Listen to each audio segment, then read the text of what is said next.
Hi, welcome to today's webinar. My name is Perry Barrow. I'm your host. I'm the Managing Director of First Global Direct Executive Recruitment and FGD Media Productions. Today's special guest is Professor Satabhawani, and he will be talking about a new project which is a collaboration between FGD Media and CEE, which is the Leadership Masterclass series on leading in a VUCA world. Thank you very much for coming along today, Professor.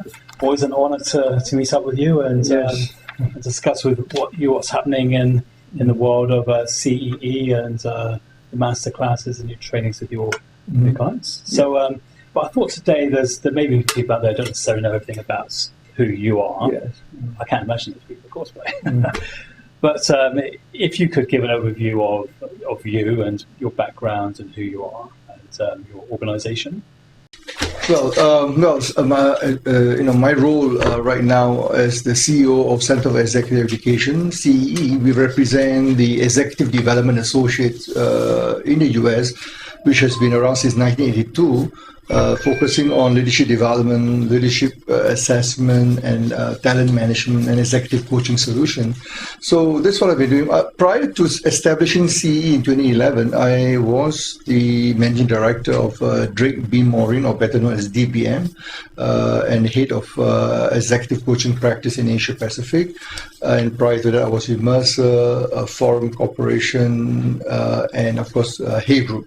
So these are some of the global HR consulting and management consulting firm that I have been privileged to be involved in helping organizations to transform their leadership capability and preparing the next generation of leaders. So basically, that's been my background. Yeah. Fantastic. So tell us about the Centre for Executive Education and what are your portfolio of services within CEE? Yeah, sure. So the Center for Executive Education was established primarily to look at what are the challenges the organization is facing in transforming and developing the next generation of leaders. So we want to work focusing on the next generation of leaders who are going to assume senior leadership role, whether the C-suite, the CEO of the future. So we are very focused in specifically in that area, and our objective is to partner with leading global training and consulting firm across the world to bring them together to provide our client end-to-end solution towards, as I said, identifying, developing these future leaders. And that's what we do primarily. And we have partners like Executive Development Associate,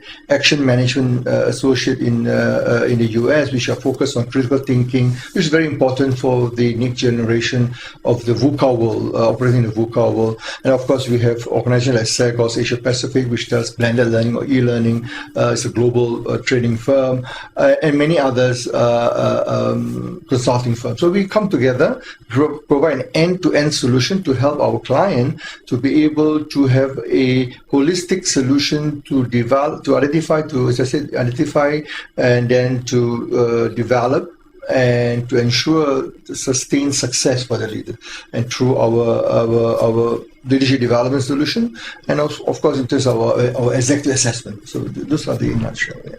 Great. So within that, so you mentioned VUCA. Is that an acronym?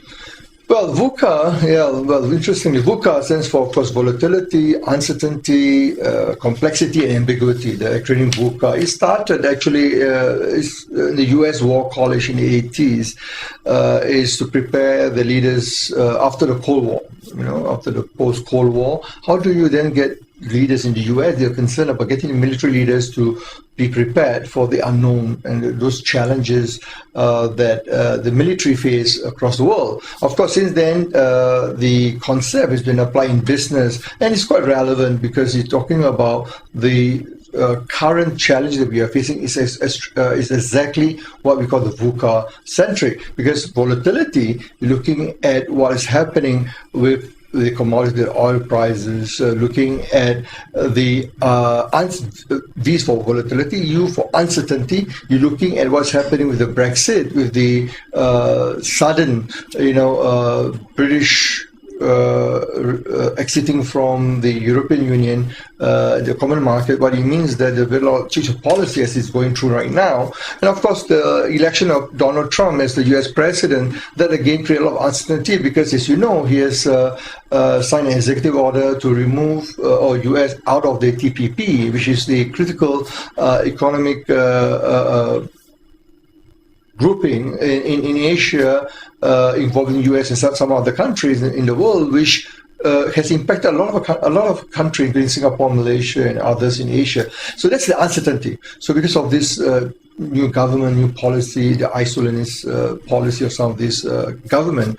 The next one is complexity. Now, the complexity arises because of what we call the different country having different law, different legislation statute in how do you, as an international player, or as a multinational corporation, a global corporation, you need to be mindful of all these differences. It's very complex in terms of the regulatory will impact on your marketing, communication strategy, and pricing, and so forth. And lastly, the VUCA, it stands for ambiguity.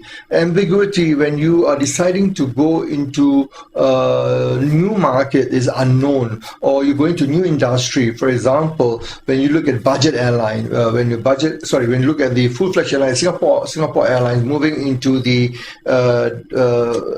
budget airline, which is dominated in Asia by AirAsia, and first, Singapore Airlines set up the Tiger, and then it was not successful. They set up Scoot, and now they combined together. It was very challenging for SIA, for example.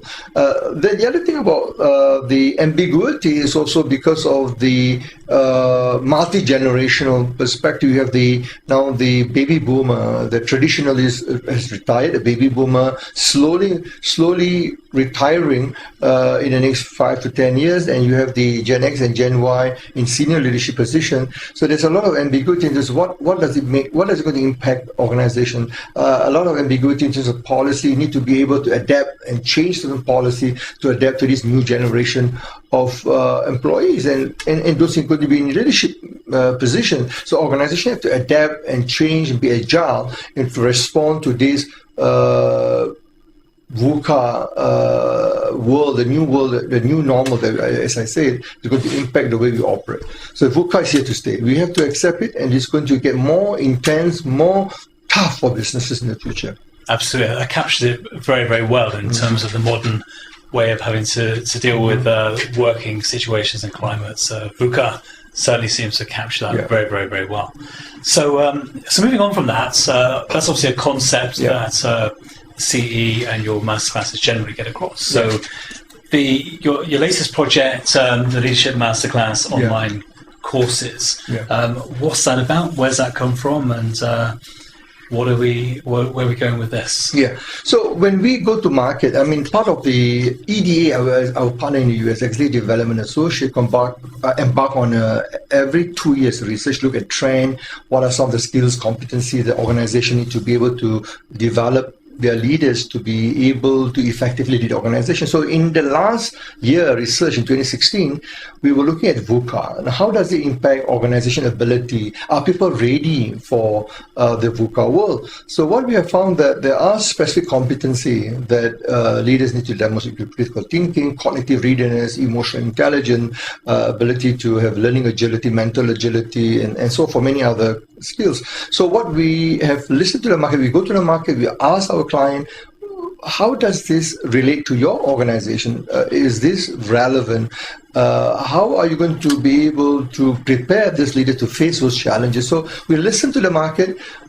We have then our team developed this series, or what we call the VUCA Masterclass series, to address the need of the market, to allow the leaders to be ready. Now, one of the things that we learned, especially in Singapore, the challenge of the digitalization of industry or the organization is going to be more pronounced. Now, what does it mean is that, in the this year, 2017 budget statement, the Minister for Finance in Sweden talk about how organizations are going to have to be ready with the government support. So that's what they call the disruptive world, which combined with VUCA means that organization has to be ready in how to leverage on artificial intelligence, robotic, bioscience, and all this combined to what we call the fourth revolution as termed by the World Economic Forum. So the fourth revolution is going to impact organization greatly in the next 10 to 15 to 20 years. By year 2020, we start this to be seen being impacted. So therefore, how can we support and help organization to be ready? So that's how the masterclass came in. So these masterclass are designed to be contemporary, they're practical and relevant, CPR, which means that every module, every program that we have designed will allow the managers to immediately apply this to the workplace. And it's relevant to the world today that they operate in the VUCA world, in the disruptive economy. And this will make them more relevant to be able to add value to the organization, continuously to be able to adapt and then execute the strategy more effectively. So the masterclass will address questions like what sort of style of leadership you need to demonstrate to be able to lead your team in the VUCA world.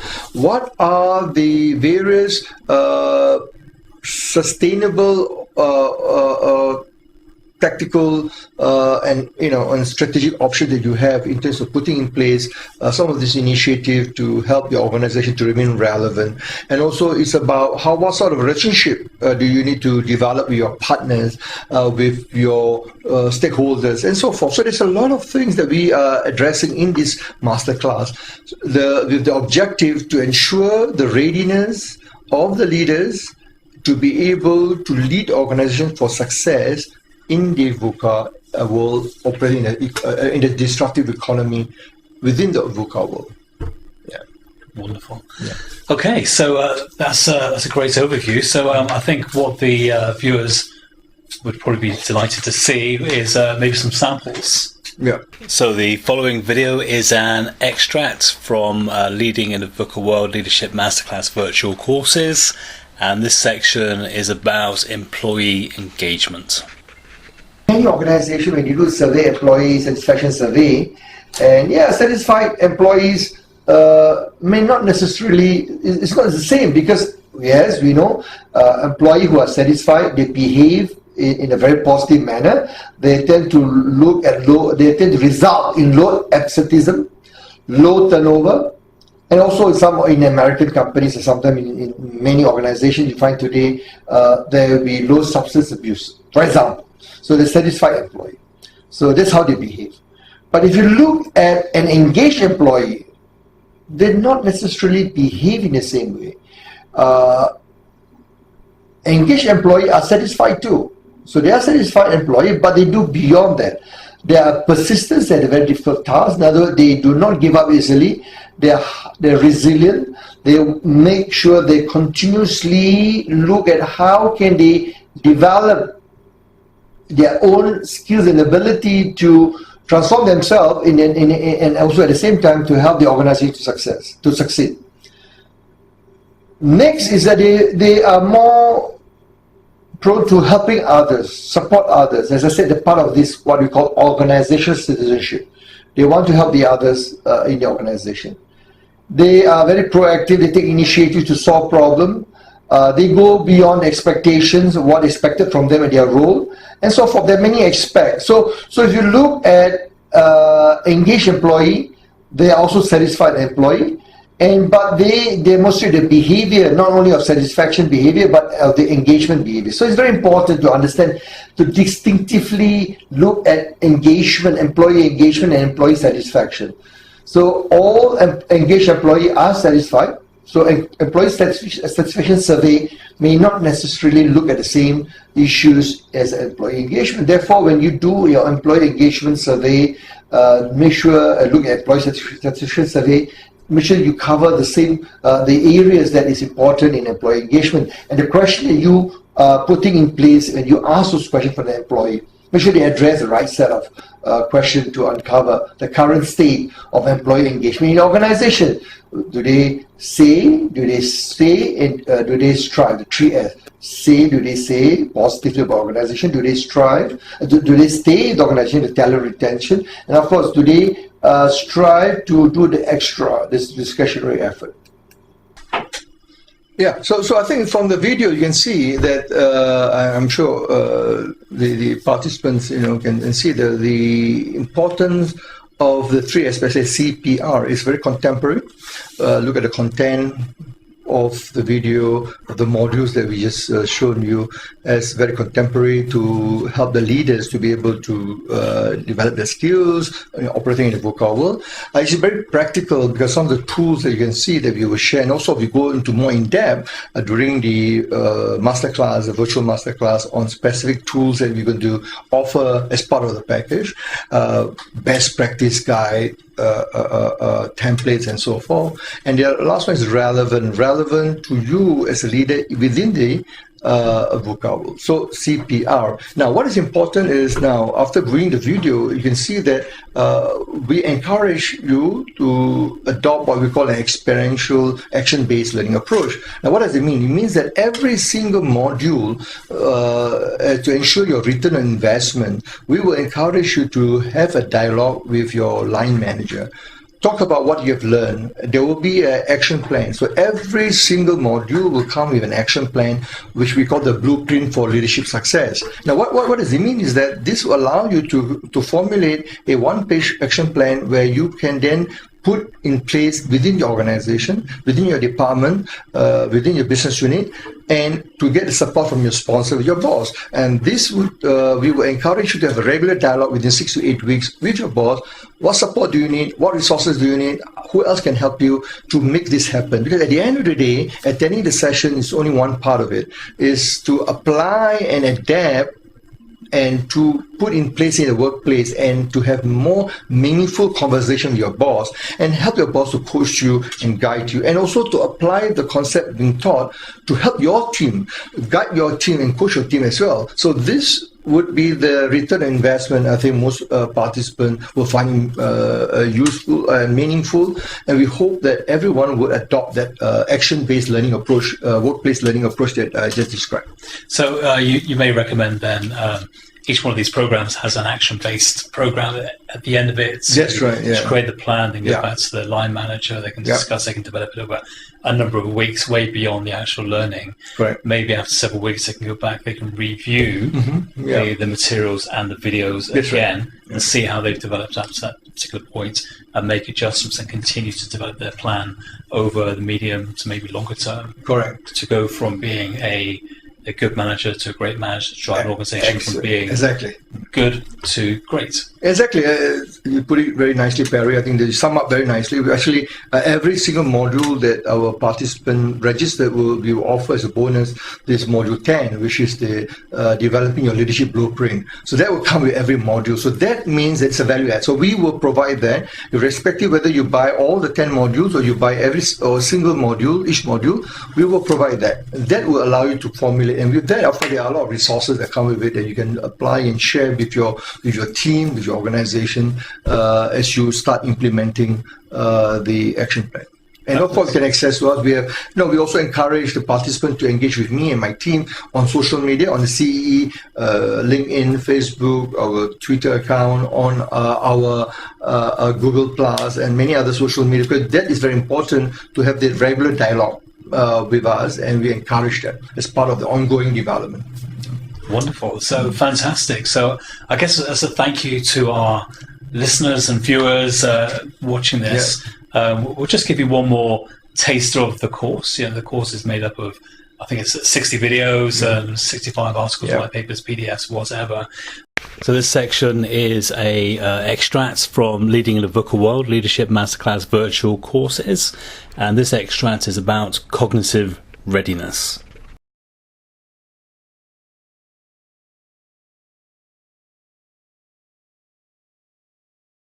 Critical thinking, as we define it at CEE and EDA, is the ability or the tactical or proven skills which involve strategic thinking, creative thinking, problem solving, decision making, and all these are important and in an innovative organization. And we always talk about innovation and driven organization. Critical thinking is a core competence, which I think should be and it should remain so.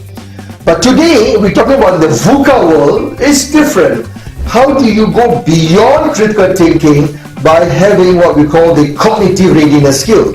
And here is we talk about cognitive readiness refer to the mental, emotional, and interpersonal preparedness for uncertainty and risk posed by the VUCA world. And this is the challenge. How do we shift our mental model to respond to this change in the marketplace and within our organization? That requires cognitive readiness. And EDA has developed this program called Paragon 7, which we have successfully launched in many organizations in the US.